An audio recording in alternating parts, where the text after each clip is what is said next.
একেই বলে একেবারে উলট পুরাণ। উলট পুরাণ বলে উলট পুরাণ বন্ধুরা, একদম 180 ডিগ্রি ঘুরে যাওয়া যাকে বলে। আগের ভিডিওতে আপনাদেরকে দেখিয়েছি জেলা সভাপতির বিরুদ্ধে বিজেপির এক শ্রেণীর একেবারে পদাধিকারীদের, বিভিন্ন পদে থাকা স্থানীয় নেতাদের ক্ষোভ, আর ক্ষোভে পড়ে তারা দল ছাড়েননি এখনো, ঠিক আছে, কিন্তু সমস্ত পদ ছেড়ে দিয়েছেন এবং বলেওছেন তাদের যে অভিযোগ জেলা সভাপতির বিরুদ্ধে সেটা যদি গুরুত্ব না দেওয়া হয় তাহলে তারা নাকি আরো বড় সিদ্ধান্ত নেবে। এ তো আমি আগের ভিডিওতে বলেছিলাম, কিন্তু এখানে উলট পুরাণের কথা কেন বলছি? বলছি দুটি কারণে। তার প্রথমটি হলো আজকের ভিডিও টিএমসি মানে তৃণমূল কংগ্রেস নিয়ে, আর সেখানেও দেখা যাচ্ছে দল ছাড়ার বা দলের পদ ছাড়ার হিড়িক। আজকের ভিডিওতে সেই উলট পুরাণের গল্পই শোনাবো আপনাদের। কেন তৃণমূলের থেকেও সমস্ত পদ থেকে এত এত কর্মীরা, নেতারা তারা পদ থেকে অব্যাহতি নিচ্ছেন, এবং এখানেও এক কথা, তাদের দাবিকে গুরুত্ব না দিলে তারাও এবার বড় সিদ্ধান্তের পথে হয়তো হাঁটবেন। সেটাও কি তাহলে দল ছাড়া? কোথাকার কথা বলছি, কারা দল ছাড়লেন, কেনই বা দল ছাড়লেন, প্রশ্নটা এখানেই হচ্ছে। তো দেখুন, অভিষেক বন্দ্যোপাধ্যায় বা তৃণমূল সুপ্রিমো, বিশেষ করে অভিষেক বন্দ্যোপাধ্যায়ের কথাই যদি আমরা বলি, তৃণমূলের তিনি বারবার বলেছেন কোনো গোষ্ঠী থাকবে না, কোনো দ্বন্দ্ব হবে না, কোনো লবিবাজ হবে না, দলের সমস্ত কর্মীরা একসঙ্গে কাজ করবে। আর সেখানে আমি একে মানছি না ওকে মানছি না তা নয়, দলের যে সিদ্ধান্ত হবে সেটা মানতে হবে। কোনো অভিযোগ থাকলে সঠিক পথে সেটা আমাদের কাছে সঠিকভাবে জানাতে হবে, কোনো প্রকাশ্যে মিডিয়া ক্যামেরার সামনে নয়। অর্থাৎ গোষ্ঠীদ্বন্দ্ব বা লবিবাজি থামাতে বা দলকে একদম ইউনিটি করতে সে জায়গায় অভিষেক বন্দ্যোপাধ্যায় দাওয়ায়। আবার অন্যদিকে যদি আমরা দেখি শ্রমিক ভট্টাচার্য, তিনিও যখন ক্ষমতায় মানে রাজ্য সভাপতি হলেন, তিনিও বললেন কোনো লবি টবি এসব থাকবে না, কি সুকান্ত লবি মানে নাম না করি আর কি, এই লবি ওই লবি সেই লবি, তো কোনো লবি থাকবে না, সবাইকে নব্য পুরনো আদি নব্য সবাইকে একসঙ্গে কাজ করতে হবে, দলের জন্য কাজ করতে হবে, দলই শেষ কথা, তেমন নানান কথা। মানে যে কোনো দলের হেভিওয়েটরা বা শীর্ষ নেতৃত্বরা বা পদাধিকারীরা তারা এটা চান, কিন্তু দলের নিচু তলার কর্মীরা, যাদের জন্য দল চলে, যারা দলের সংযোগকারী, যারা দলে মানুষের সঙ্গে যোগাযোগ বজায় রাখে, যারা দলের হয়ে আখেরে কাজটা লড়াইটা করে, তারা কিন্তু অন্য কথা বলছেন, মেনে নিতে পারছেন না কোন রকম ভুলচুক সিদ্ধান্ত হলেই। 916 জন পদাধিকারী বলুন, নেতা বলুন, কর্মী বলুন, বিভিন্ন স্তরে তারা কাজ করতেন তৃণমূলের, হ্যাঁ বন্ধুরা তৃণমূলের, তারা পদ ছেড়ে দিলেন। ভাবতে পারছেন এটা? কিছুদিন আগে আপনারা যখন বিজেপি থেকে তৃণমূলে যাওয়ার কথা, ছাড়ার কথা বলি, আপনারা কমেন্টে বলুন বা সেই দলের নেতারা বলুন, অভিযোগ করে আরে ও তো লোভে পড়ে যাচ্ছে, ও তো টিকিট পাওয়ার জন্য যাচ্ছে, ও তো ক্ষমতায় থাকার লোভে যাচ্ছে, ও তো পাওয়ারের আশপাশে থেকে অ্যাডভান্টেজ পাবে, ডিসঅ্যাডভান্টেজ পাবে, তার জন্য যাচ্ছে। তা এক্ষেত্রে কি বলা যাবে? এক্ষেত্রে তো তৃণমূলে পদ থেকে ছেড়ে দিয়েছেন, মানে তৃণমূলের থেকেও তৃণমূলের পদ থেকে অব্যাহতি, এবং গুরুত্ব না দিলে তাদের অভিযোগকে না গুরুত্ব দিয়ে ভাবা হলে বড় সিদ্ধান্ত, মানে হয়তো দলও ছাড়তে পারেন আগামী দিনে, এরকম একটা ইঙ্গিত মানে মনে করা হচ্ছে সেটাই। তো এই ক্ষেত্রে কি লোক বলবেন আপনারা? এক্ষেত্রে আবার উলট পুরাণটা একদম অন্যরকম। মানে উলট পুরাণ এখানে দুটো বিষয়, একটা হচ্ছে বিজেপি থেকে তৃণমূলে আসা যায়, কিন্তু তৃণমূল থেকে বিজেপিতে বা তৃণমূলের পদ থেকে অব্যাহতি, এটা শুনতে একটু অবাক লাগছে না? একদিকে উলট পুরাণ, আর দ্বিতীয় হচ্ছে এতদিন ব্লক সভাপতি, মন্ডল সভাপতি, মন্ডল কমিটি, জেলা সভাপতি, তাদের বিরুদ্ধে তারা স্বজন পোষণ করছেন, কোনো সিস্টেমে কাজ করেন না, কাউকে পাত্তা দেন না, নিজের মতো কাজ করেন, এই অভিযোগ আপনারা করেন, তার বিরুদ্ধে দল ছাড়া বা পদ ছাড়ার কথা বলেন, যেমন আগের ভিডিওটাই ছিল। কিন্তু এখানে বন্ধুরা এত ভালো কাজ করেছেন ব্লক যুব সভাপতি, তাকে কেন সরানো হয়েছে? সেই অভিযোগে পদ থেকে অব্যাহতি বা একেবারে নিজেদের জায়গা থেকে অব্যাহতি নিলেন 916 জন তৃণমূলের। ভাবুন একবার, কোথাকার গল্প জানেন এটা, মানে কোথাকার ঘটনা? ঝাড়গ্রাম জেলার বেলপাহাড়ি 2 নম্বর ব্লকের যুব সভাপতি অপসারণ করা হয়েছে, তাকে রাজীব মাহাতোকে। তিনি জান প্রাণ দিয়ে দলটা করেন, সংগঠন করেন, নিজের ব্লককে একদম দারুণ জায়গায় নিয়ে গেছেন, তো তার সঙ্গে কেন এটা অন্যায় হবে?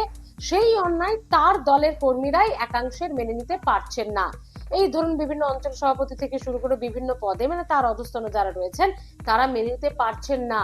তার জায়গাতেই এক রাজীবের বিরুদ্ধে কেন অপসারণ করে আরেক রাজীবকে আনা হলো, রাজীব মাহাতোকে অপসারণ করে রাজীব মুর্মুকে আনা হয়েছে, সেটা মেনে নিতে পারছেন না বাঁশবেড়ি অঞ্চল টিএমসি যুব প্রেসিডেন্ট সহ আরো 916 জন, এবং সেজন্যই তারা পদ থেকে অব্যাহতি দিয়েছেন। দলে আছেন কিন্তু তাদের অভিযোগটা জানানো হয়েছে, অভিযোগকে দেখা যাক কি বলেন, তারপর তারা বাকি সিদ্ধান্ত নেবেন।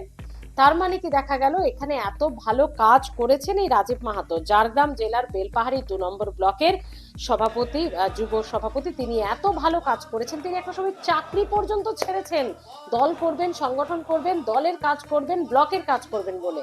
তিনি জনসংযোগ বজায় রাখেন, তো তাকে কেন সরানো হবে? ষড়যন্ত্র করে সরানো হয়েছে, মানে আবারও সেই গোষ্ঠী, আবারও সেই দ্বন্দ্ব। দেখুন 2026 এখনো বাকি আছে, বেশ খানিকটাই বাকি আছে। দল নিজের মতো করে সংগঠন গোছাচ্ছে, চাঙ্গা করছে, ঠিক আছে, কিন্তু এত ক্ষোভ উঠে আসছে, সেটা যেমন বিজেপি গত ভিডিওতে দেখিয়েছি আর তেমন তৃণমূল আজকের ভিডিওতে দেখাচ্ছি। তো বন্ধুরা আপনারা কিভাবে দেখছেন গোষ্ঠী দ্বন্দ্ব এত কেন? সেটা শাসক দল হোক বিরোধী দল হোক, সেটা যে বারবার প্রকাশ্যে আসছে গত ভিডিও এবং আজকের ভিডিওতে, সেটা কিন্তু মোটামুটি প্রমাণ। এবং নিচু তলার কর্মীরা, দু দলের সেনাপতিরা, দু দলের সুপ্রিমোরাই, দু দলের হাইকমান্ডই কিন্তু চাই নিচু তলার দলের কর্মীদের সুযোগ, গুরুত্ব, তাদেরকে একেবারে প্রচারে আনতে। আবার তারাই কিন্তু গোষ্ঠী দ্বন্দ্বের অভিযোগ করছেন। মানে সমস্যাটা কোথায়? দুটি দলই কি গোষ্ঠী দ্বন্দ্বে জেরবার হবে? দুটি দলকেই কি ভোগাবে 2026 নির্বাচনে গোষ্ঠী দ্বন্দ্ব নামক একটা দলের অন্দরের সমস্যা? বেলপাহাড়ি থেকে গতকালের ভিডিও আপনারা অবশ্যই জানাবেন। মালদা উত্তরের রতুয়া থেকে ঝাড়গ্রাম জেলার বেলপাহাড়ি 2 নম্বর ব্লক, একটা মালদা একটা ঝাড়গ্রাম জেলা, একটা উত্তরবঙ্গের সংযোগ, একটা জঙ্গলমহল, দুটোই কিন্তু গুরুত্বপূর্ণ দিক, গুরুত্বপূর্ণ আসন, গুরুত্বপূর্ণ জেলা। সেই জেলাতে দুটি দল বিজেপি এবং তৃণমূল, সেখানে গোষ্ঠীদ্বন্দ্বের সমস্যা, দল ছাড়া, দলের বিরুদ্ধে ক্ষোভ এবং কেন ষড়যন্ত্র, এই সমস্ত সমস্যা কিন্তু উঠে আসছে। দেখুন ঘটনাটা বেলপাহাড়ির হতে পারে, ঝাড়গ্রামের হতে পারে, কিন্তু কথায় আছে না, হাঁড়ির একটা ভাত টিপলে বাকিগুলো বোঝা যায়। তো 2026 নির্বাচনের আগে মালদা উত্তরের রতুয়া থেকে এই ঝাড়গ্রাম জেলার বেলপাহাড়ি 2 নম্বর ব্লক, সেখানে কিন্তু বোঝা কি যাচ্ছে যে গোষ্ঠীদ্বন্দ্ব ভোগাবে? কিভাবে দেখছেন আপনারা অবশ্যই জানাতে ভুলবেন না। আর কেনই বা বাড়ছে গোষ্ঠীদ্বন্দ্ব বলুন তো? এই সমস্যাগুলো হচ্ছে কেন? হাইকমান্ডরা এত কড়া সতর্ক বার্তা দেওয়ার পরেও এটা কেন, কি মনে হয়?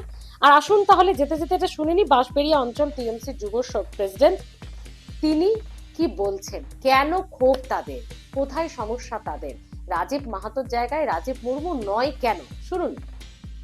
আজ আমরা বিনপুর আমাদের যে প্রেসিডেন্ট রাজীব মাহাতো, সে আজ সমস্ত কিছু পার্টির দায় দায়িত্ব নিয়ে এবং প্রত্যেকটা প্রোগ্রামকে সফল করে আজ ভোটের লড়াই করে ভালো রেজাল্ট আনার পরও তাকে অন্যায়ভাবে, অবিচারভাবে তাকে বাদ দেওয়া হয়েছে। এই কারণে আমরা আজ এইখান থেকে আমরা বিরত থাকছি। জানানো হয়েছিল, বারবার ফোন করা হয়েছিল, আমাদের যে জেলা প্রেসিডেন্ট আর্যদা আছেন উনি কিন্তু ফোন রিসিভ করেনি আমাদের। যে অন্যায়ভাবে যে রাজীবটাকে বাদ দেওয়া হয়েছে, এটার খুবই আমরা কিন্তু দলের পদ থেকে আমরা বিরত থাকছি। এই দলেই আছি, আমরা এই দলেরই সাধারণ কর্মী হিসাবে কাজ করব। আমরা এত ভালো সভাপতি বা লড়াকু একজন নেতৃত্ব জায়গায় যিনি ছিলেন, আজ তার যে একটা কি বলবো আর ওটা আপনাদেরকে, মানে অবদান, আমাদের ব্লককে এগিয়ে নিয়ে যাওয়ার পিছনে রাজীবদার অবদান প্রচুর, এবং আমাদের প্রতি সহানুভূতি এবং আমাদেরকে পথ দেখানো তিনি আমাদের কর্মকর্তা ছিলেন। কারণ যিনি আমাদের ব্লক সভাপতি হয়েছেন রাজীব মুর্মু মহাশয়, উনি যুবদেই ছিলেন কিন্তু দীর্ঘদিনের অ্যানেক্টিভ থাকার কারণে আমরা তাকে আজকে মেনে নিতে পারি। যে প্রশ্নগুলো আপনাদের কাছে রেখেছিলাম পুরো বিষয়টি তুলে ধরে জানাতে ভুলবেন না। গোষ্ঠীদ্বন্দ্ব কত বড় ভাইটাল দিক হতে চলেছে, কেন এগুলো বাড়ছে, মালদা থেকে ঝাড়গ্রাম, বিজেপি থেকে তৃণমূল, একই তো অবস্থা, জানাতে ভুলবেন না। ভালো থাকুন। এত বড় পার্টি, এত বড় সংগঠন, এখানে আমাদের কিছু রদবদল নিয়োগ ইত্যাদি চলছে। এখানে কারোর কোনো বক্তব্য, কেউ খুব খুশি হতে পারে, কারোর কোনো ক্ষোভ বা মান অভিমান থাকতে পারে, এটা তো খুব স্বাভাবিক। ফলে এটাকে আপনারা যেভাবে যাদের সম্পর্কে বলছেন তারাও তৃণমূলের বিরোধী আমার মনে হয় না, কিন্তু এত বড় দল, এত বড় পার্টি, কোথাও রদবদল হলে তার কারোর কোনো অভিমান, কারোর কোনো বক্তব্য থাকতে পারে, সেটা তাদের মানে আমি যার অভিমান দেখেছি তার সঙ্গে আমি ফোনে কথা বলেছি, আমার অভিমান আছে মনে হয়েছে, এর বাইরে কিছু মানে বাড়তি কিছু মনে হয়নি, জানেন।